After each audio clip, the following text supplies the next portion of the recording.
passe l'artiste. Super, encore un but sensationnel.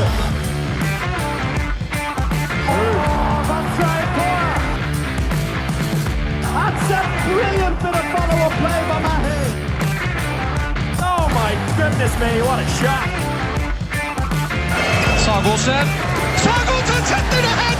Han setter den! Vi i semifinale igjen!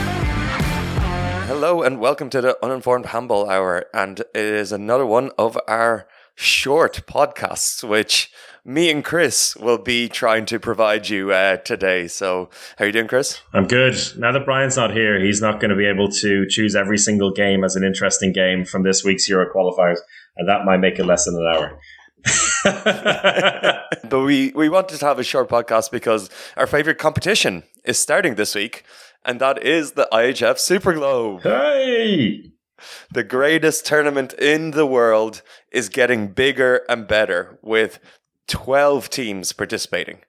And one of those 12 teams is, of course, Sydney Uni.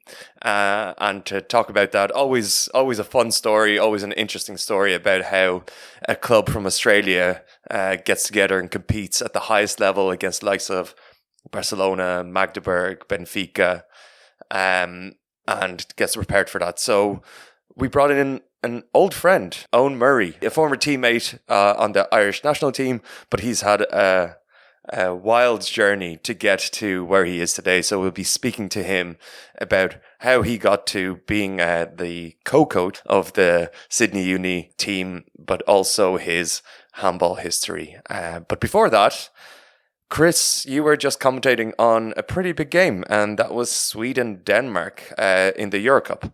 Yeah, I just got in the door, and it was really nice to be doing a game like that in my current hometown in Gothenburg, which was great. So I didn't have to pack anything. I just hopped on the bus to the arena, hopped on the bus back from the arena. It was good, and it was amazing atmosphere as well. It was 10,000 tickets were sold for the game, which for what is basically a friendly match was really good. I think it shows just how much handball has really jumped up in the public eye since Sweden won the Euro back in January. And I mean, a great setup, the European champions against the world champions. And it lived up to it in terms of a spectacle, that's for sure. Yeah, and actually this EHF Euro Cup has been a real success so far, I think. We've seen games in Denmark, Germany, Spain and Sweden. So each one having a home game that have all basically been sold out in big arenas, even Spain, a country which generally doesn't get the big arenas sold out, but even that Spain-Germany game, it was a great atmosphere. So it's been some interesting games, and of course they are friendlies, and it's quite funny to see teams at such a high level competing in friendly games. And I think even in the Sweden and Denmark game, there was a lot of rotation. A lot of players got minutes, but despite that, it was an intense game. Yeah, and I think just on that, it's kind of like the Nations League in football. These are four teams that already have qualification for the Euro. It's kind of like that in the Nations League in football as well, because the Nations League results don't actually really count towards whether they'll get a playoff spot or not. I mean, they're all basically going to the championship at the highest level, and these are just four of the best teams in Europe facing off with each other. And seeing as there's a world championship coming up very soon, I mean, it's ideal preparation. I mean, you want to be facing those teams, and I think we saw that in midweek and now in the weekend as well. My perspective on the game was that both teams tried to rotate their benches quite a bit, and it had almost opposite impacts in the first and second half. In the first half in particular, Sweden started the better with their starting lineup, particularly in the backcourt, and the Danish trio of Giesel, Mikkel Hansen and Lauge struggled.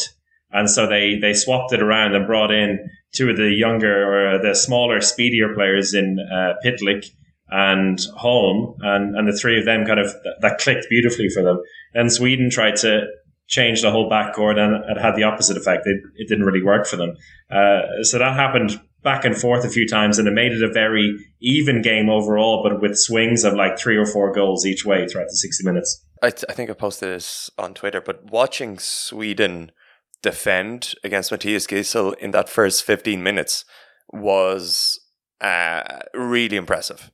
They game planned for him. You could clearly see that they made sure that when Matthias Giesel is making his step and beating the defender, because he's going to beat the defender, they just made sure that that happens at 10 or 11 meters.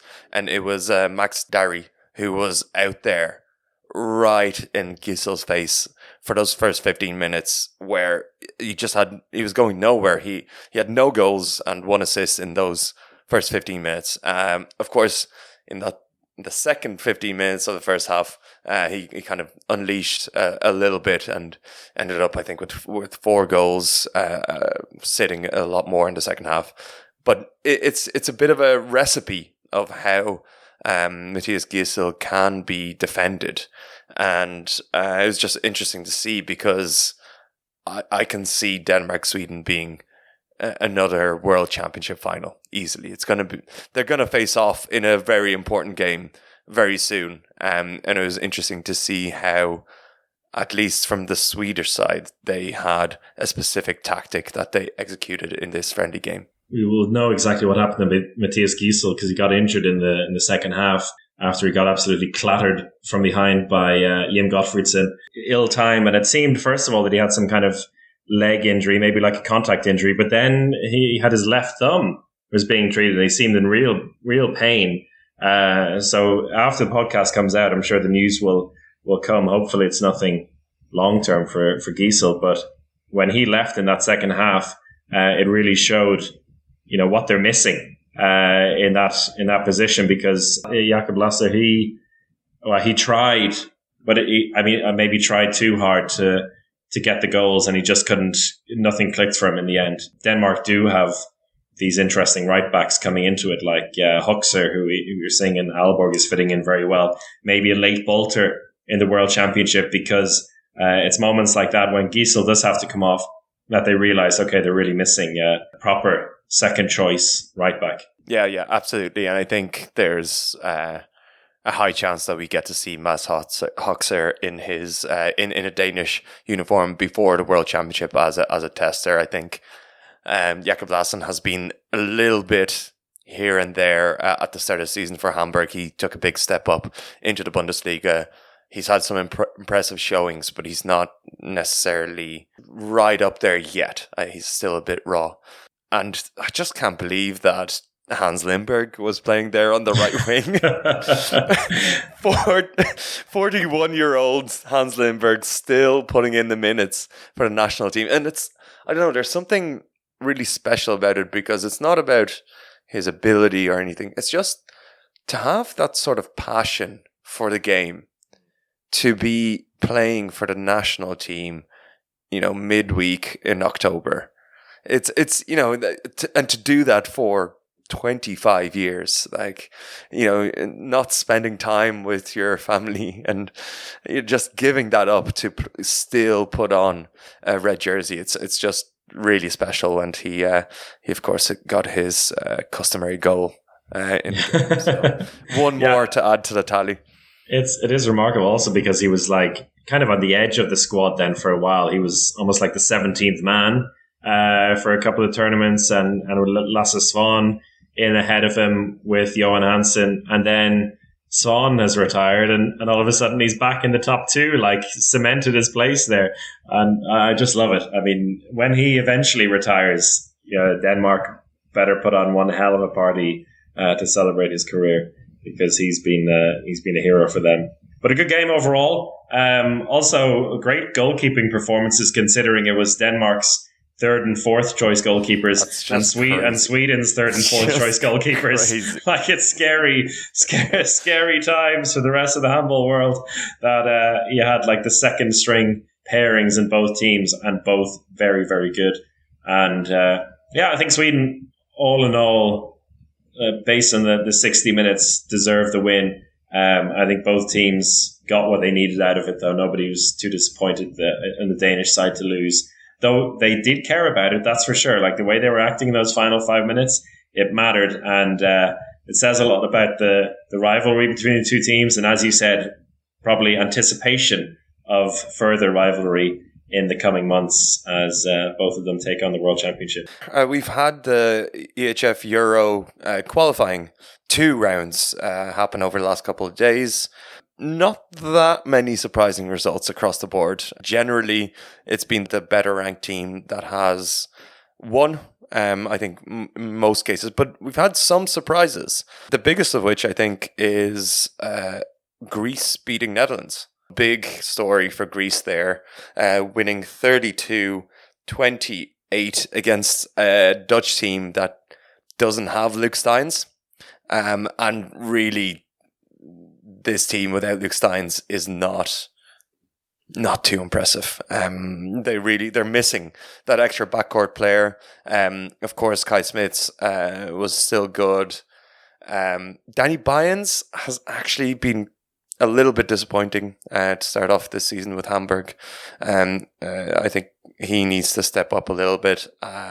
But Netherlands squeezed by Belgium by 1 goal in the first game, and then lost to Greece, who I think handball in Greece is on the way up a little bit. We've seen AEK Athens have some great performances, so it's good to see. And then in the other game in that group, Belgium nearly beat Croatia of all teams. So they were playing a home game with a packed hall, which is really great to see for a country like Belgium. And at one stage they were 26-26 with 3 minutes left.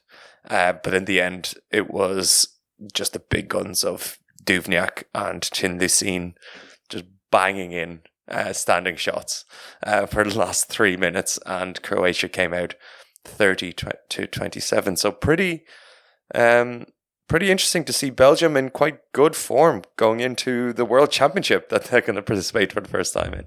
I guess, they're really, it's been able to focus them a little bit, and probably the players that, maybe are playing at a lower level have committed to doing something more now for the coming months because of the World Championship. And it gives them a sniff of a chance. They got a double header against Greece. They did lose by 1 against Netherlands, and it seems like overall that's going to be a very tight group. So I wouldn't be surprised if a top third place team comes from that group. So it's a real good opportunity for Greece and Belgium to be in there and to qualify for the Euro for the first time. Definitely, it would give a lot of momentum to Belgium. Kind of 2 consecutive major championships would be huge. Otherwise, we're recording at a time where there's some results that aren't available to us. So Faroe Islands are playing Austria at the moment. The Faroe Islands lost to Ukraine and are really missing the skipper on their team, which is really unfortunate. It's a big injury for them, especially because I think they could have a real chance in this group. Romania got a good win, and I think they're looking fairly decently placed for a participation in the Euros. Well, Faroe Islands Austria is 14-14 as we speak at the break. So you never know. You never know, particularly with the spirit of Torshavn and that hole in a Halsey, that lopsided but brilliant hole that they have, where most of the fans sit behind the goal. But Romania, I saw them against Austria on Thursday, and Xavi Pascual is doing whatever he can. I think it's going to be a long slog with them, but having him in charge of the team is really is going to pay dividends in the end. Yep, yeah, I think so. I think there's a chance for Romania to kind of at least step back into the top levels of European handball again. And just one last point I wanted to raise around the Euros is that Alex Vla, the Celje left back, who has been lighting up the Champions League so far this season, kind of coming out of nowhere, also lit it up for Slovenia in their first game with 7 goals, and also quite good in the second game against Kosovo. So it's just funny seeing Slovenia getting that backcourt player and not having to rely on Matskovsek to just be their only shooter. So it could be interesting for Slovenia.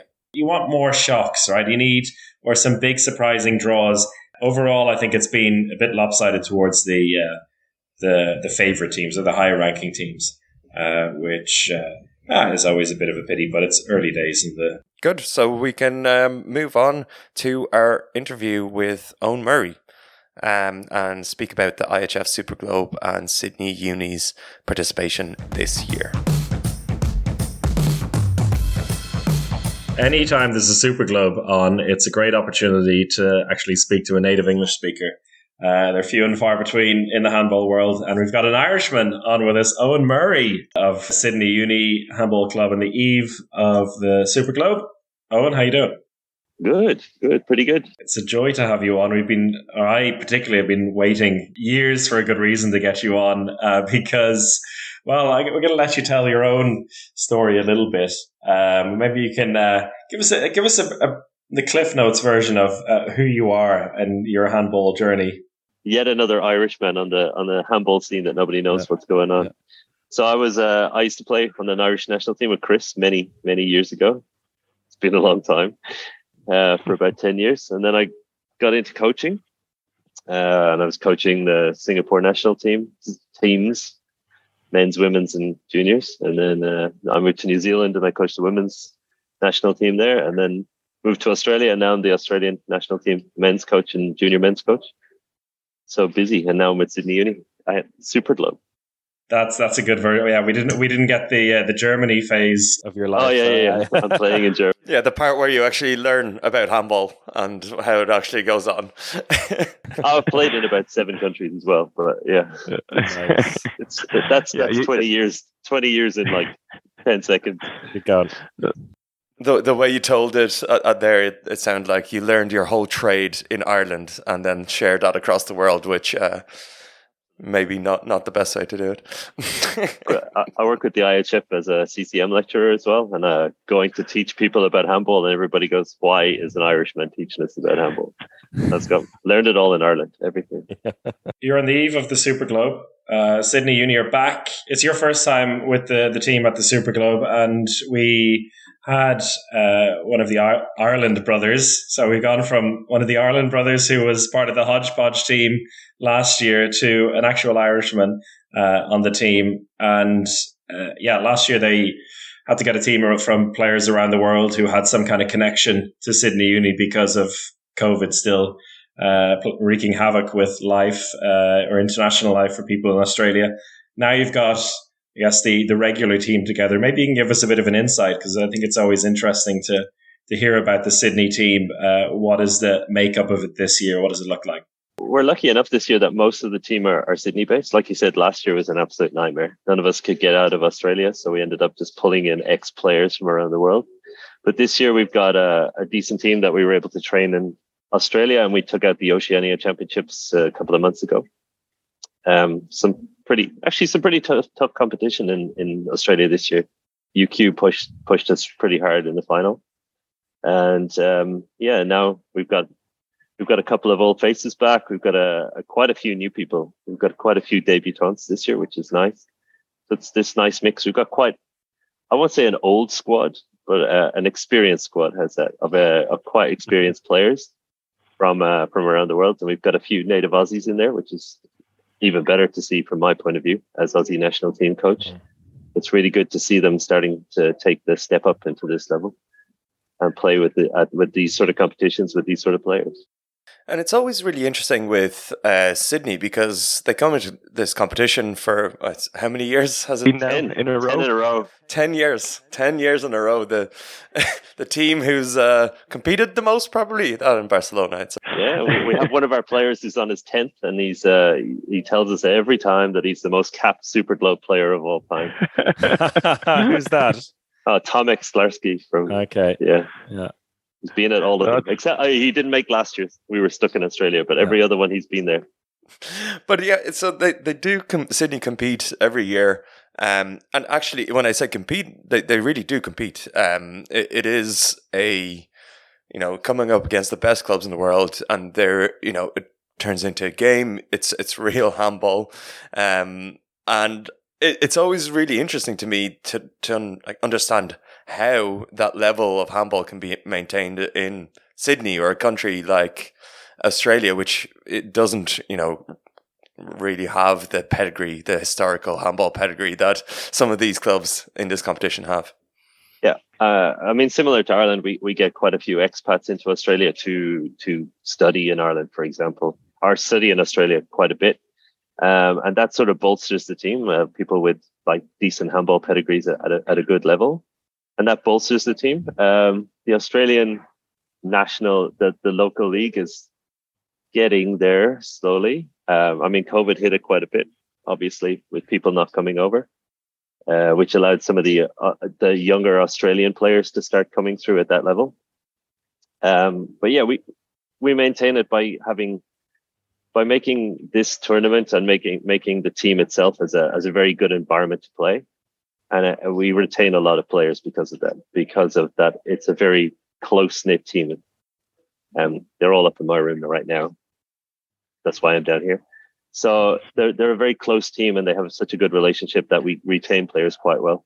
So we have quite a few players back who've played with Sydney Uni before in this tournament over the last few years. I think that's the best way to do it. And then when Oceania is finished, when they win Oceania, I'm going to say when they win Oceania, not that it's a foregone conclusion. Like I said, it was pretty close this year. Then they work very, very hard, very, very hard to try and get themselves up to the level required. And with those experienced players, it pushes them up to a level that's competitive in this environment. As you said there, they after Oceania would ramp it up a bit. I guess it's pretty tricky for these players because they're all there for study or work to be able to do it year round. That's not at all possible. So what does it look like then in the build up to the championship? How often do you get together?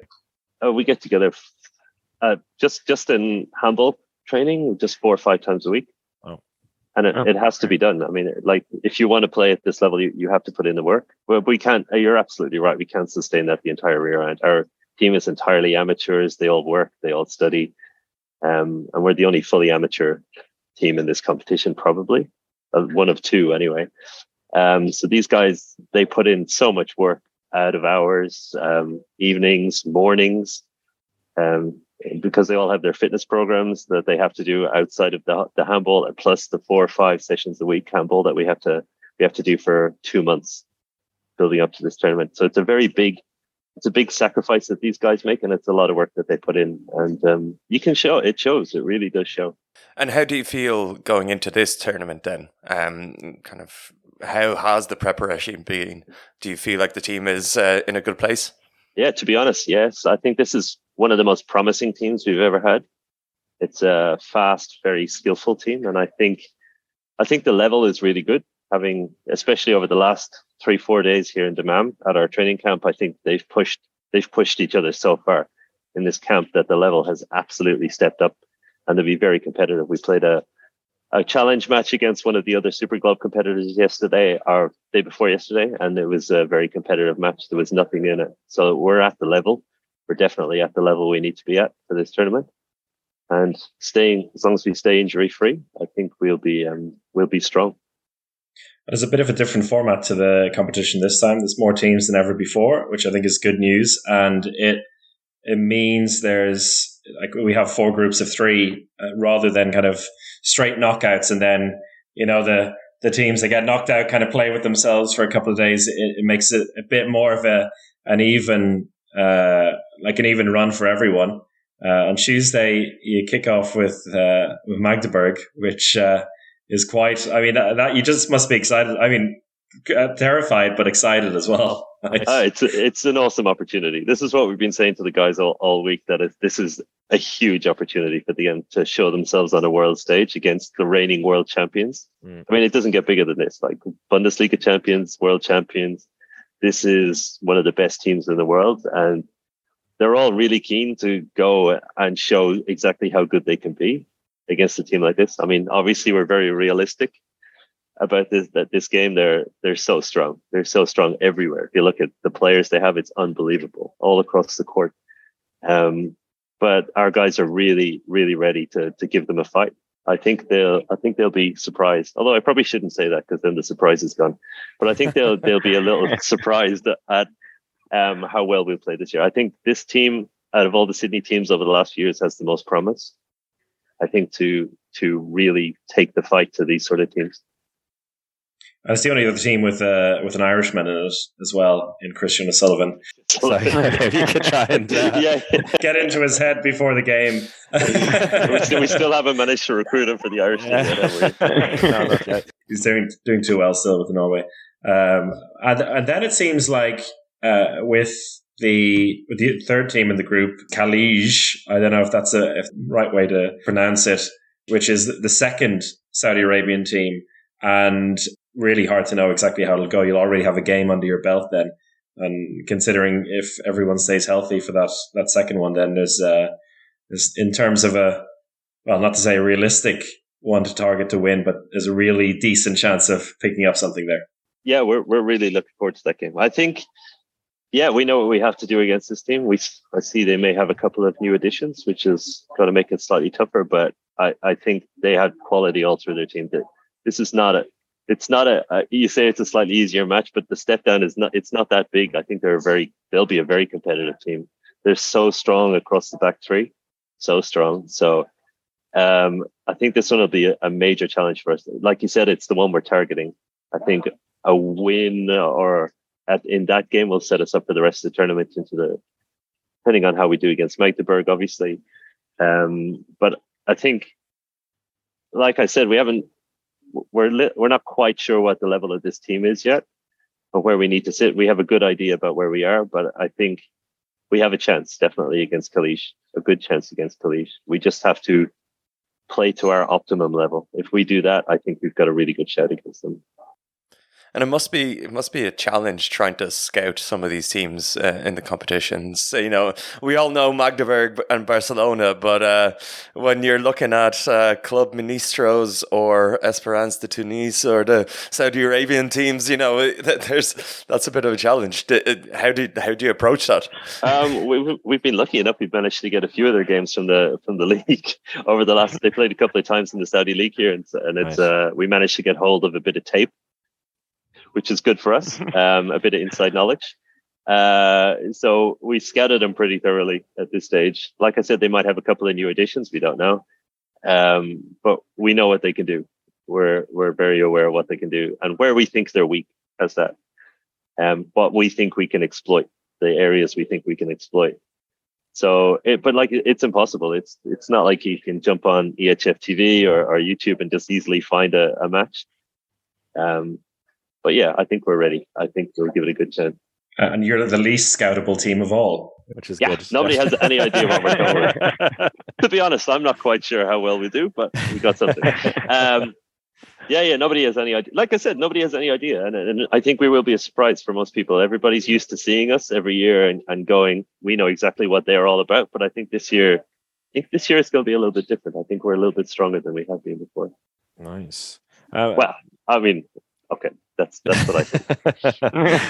Potentially, I'll put a potentially in there. Yeah, I've seen from the Sydney Uni Instagram and Facebook, they've been giving the player profiles, and it seems like there's a few lads in there who have some serious experience in Germany, the Netherlands. Maybe you can, without giving too much away, tell us some players to actually look out for. And we've got Marcus Hansen. He's well known in Germany. I think. He's such a strong player, but I think we have a few homegrown or home-based players that are really strong, really exciting. I think Mateos, our center player, he's super fast, super competent. He'll really take it to Khalij and to Magdeburg in the first round. And Carl Warren, our pivot, Australian, Canberra born and bred. I think he's going to be a major surprise packet. He's long, rangy. And tough, super, super tough. I think I'm really, really interested in seeing how well he goes at this level. I think he'll be he'll be competitive. Absolutely. He'll be ready. He'll be absolutely ready for this. So it takes place in Dammam, it was Jeddah last year, Dammam this year. And on Wikipedia of the IHF Super Globe, it says the capacity of the hall that you're playing is unknown. So can you can you unveil that mystery and see what kind of atmosphere there is around the competition right now? From what we've seen so far, it will be absolutely cracking. They are fairly handball crazy in Dammam. Dammam is a big handball team. They have 3-4 big handball clubs in Dammam. We played in the hall in January with the Aussie national team at the Asian Championships. We're here. So it's a really nice hall. It's a tight hall. The crowd are ranged quite high around the stadium. I have no idea what the capacity is, but a few thousand definitely. And having watched the local league matches, the Khalij matches and the Mudar matches, they get crowds. They fill the hall regularly, and it's noise and it's big. So definitely when the home teams are there, it'll be packed. It'll be an awesome atmosphere because it is.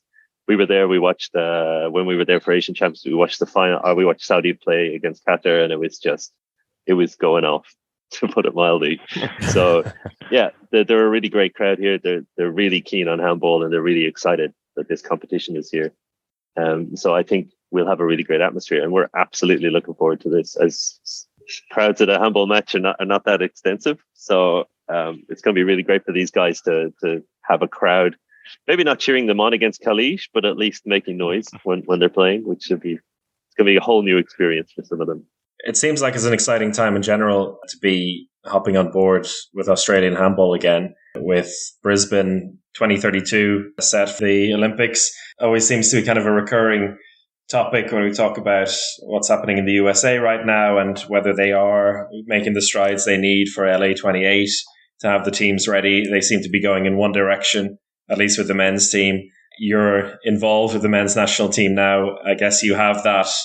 It's 10 years away, right? It's a long time, but at the same time, it goes by quickly. It's not a long time. We've been working really hard over the last 3-4 months, 5-6 months since it was announced for our 10-year plan to bring where we are now up to the required level to be very, very competitive by Brisbane 2032. I mean, it's a fact of life that you have to be podium ready, or at least competitive in the Olympics to warrant continued funding after the Olympics. So there's absolutely no point in us putting a team together for the Olympics and having nothing behind it. We're not planning that. We're planning to grow handball massively over the next 10 years so that it's sustainable all the way through. We don't want just a team in 2032. We want handball players generation after generation all the way past that for another 10 years after that, at least, because we see this as our big opportunity to develop handball in Australia as a mainstream sport and bring it to the masses. And bring the masses to us, more importantly, to have a sustainable, well-supported, well-funded sport in Australia that kids really, really want to play. And so I'm the junior national team coach as well. So it's my big selling point when I'm bringing kids into the junior national team and the development squads is to go, look, you're the generation that are going to the Olympics in 10 years. Now is the time to get in on it. So now is the time to start. So expect to see big things from Australian handball over the next year, especially because 10 years is really, really not that long. Having looked at our 10-year plan, I'm like, we don't have enough time already. We're behind. So we got a lot of work to do, but we have a really good team. Like we're all volunteers still, unfortunately, but we have a really good team of volunteers who are really, really excited by this. So, well, it's going to be great. It's a good time to be here. It wasn't so long ago that Sydney happened, and we had Type Ramadani on a couple of years ago, and he was telling us a story of the secret team full of random rugby league and Aussie rules and cricketers and how well that went.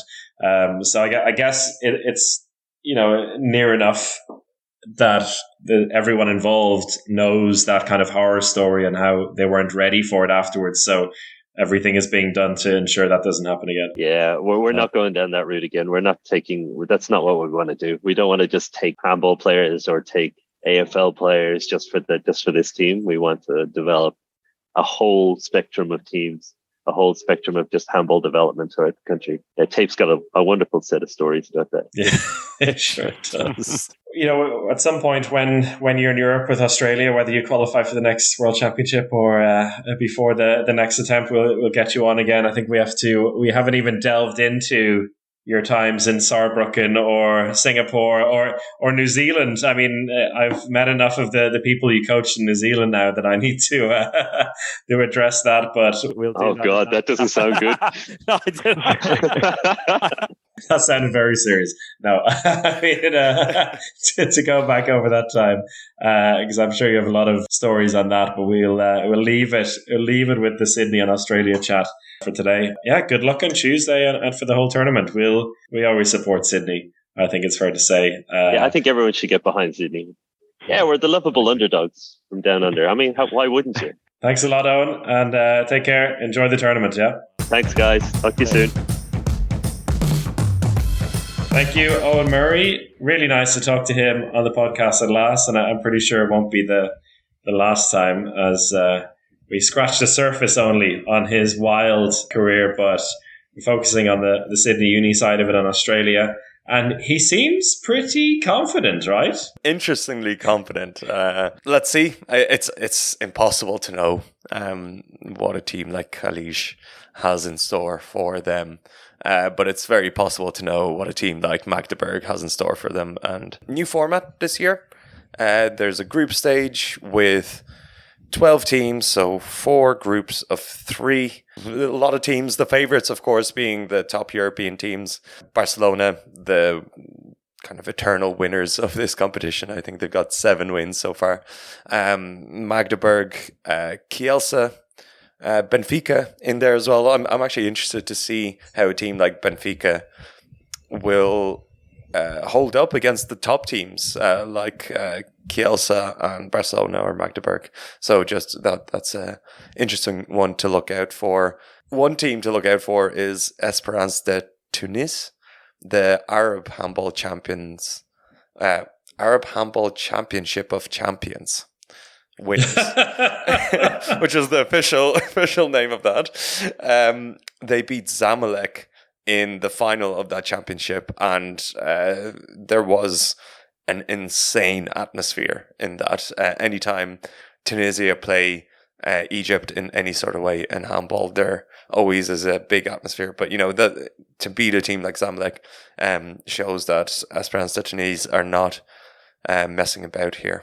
And of course, the team from the North American and Caribbean Senior Club Championship is Club Ministros, the Mexican team. Exciting to see what they can do in this competition. And I think with Esperance de Tunis, you said that their fans are crazy, and they also have tended to travel pretty well whenever they've played in the Super Globe. So I think we can expect I hope we can expect a nice Tunisian crowd at the games as well. And I think that Group D is my favorite group. So Barcelona, Club Ministros from Mexico, and Esperance de Tunis. It's got a real nice, colourful feel to it. Yeah, I'm pretty excited to see a bit of this. The biggest championship in all of handball is coming your way, starting Tuesday with what is the first game? Handball Taubaté against Al Kuwait from Kuwait. Brazil against Kuwait at 11:30. So if you want to watch handball all day, every day for next week, and watch some weird and wonderful teams face the best teams in the world, YouTube is your place. IHF Super Globe is your tournament. Who's going to win it, Alex? Kielce. I thought so too. Kielce will want it most, I think. I think so. All right. Good stuff. Alex, thank you so much. Thank you everyone for listening. We'll be back with another pre-Women's EHF Euro podcast very soon. Thank you and goodbye.